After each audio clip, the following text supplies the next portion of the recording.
Qonşuluğa böyük önəm verilməlidir. Biz adətən indi elə bir zamana gəlib çıxmışıq ki, məsələn, ev alarkən onun yerləşdiyi əraziyə baxırıq, mövqeyinə baxırıq ki, harda yerləşir, otaqlarının sayına baxırıq, genişliyinə baxırıq, evin quruluşuna baxırıq. Bunlarla daha çox maraqlanırıq. Amma bizi məsələn bir o qədər əhəmiyyət vermirik ətrafımızdakı qonşulara. Nə qədər insanlar var ki, onların məsələn gözəl yaşayış yerləri var, ev gözəldir, hər şəraiti var, gözəl yerdə yerləşir. Amma bəd qonşular, pis qonşuların əhatəsində olduğu üçün yaşayışı qəm-qüssə içərisindədir, kədər içərisindədir, problemlər içərisindədir. Ona görə də qonşuluq böyük bir əhəmiyyət kəsb eləyir və dinimiz bu məsələyə o qədər əhəmiyyət verib ki, bir nəfər gəldi Həzrət Rəsulullahın yanına, dedi: "Ya Rəsulallah, bir ev almaq istəyirəm. Hardan alım o evi? Sən mənə əmr eləyirsən, hardan alım? Cüheynə qəbiləsinin olan ərazisindən alım, Muzeynədən alım, Səqif qəbiləsindən alım, yoxsa Qureyşdən gedim alım?" Həzrət Rəsulullah bu sözü dedi: "Qonşu sonra ev. Əvvəl get qonşuları tap. Gör kiminlə qonşu olacaqsan. Çünki onların davranışı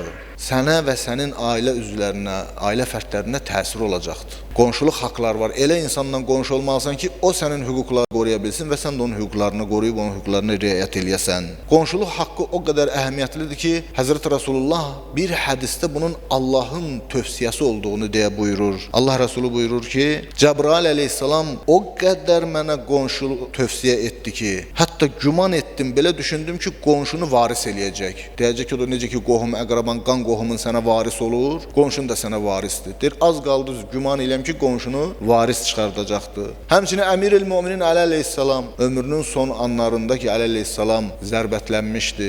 Şəhadəti öncəsi tövsiyələr etmişdi. Həmin tövsiyələrindən biri də bu idi: Allah'a xatırlayın, Allah'a xatırlayın qonşularınızın xüsusunda. Bilin ki, qonşularınız Peyğəmbərinizin sizə tövsiyə etdiyidir, vəsiyyət etdiyidir. Peyğəmbər deyir, o qədər onları bizə tövsiyə etdi ki, hətta güman etdi ki, Peyğəmbər axırda qonşuları varis edəcək bizə. Deyəcək ki, sizin mirasınıza qoyub getdiyiniz mirasa da varisdilər.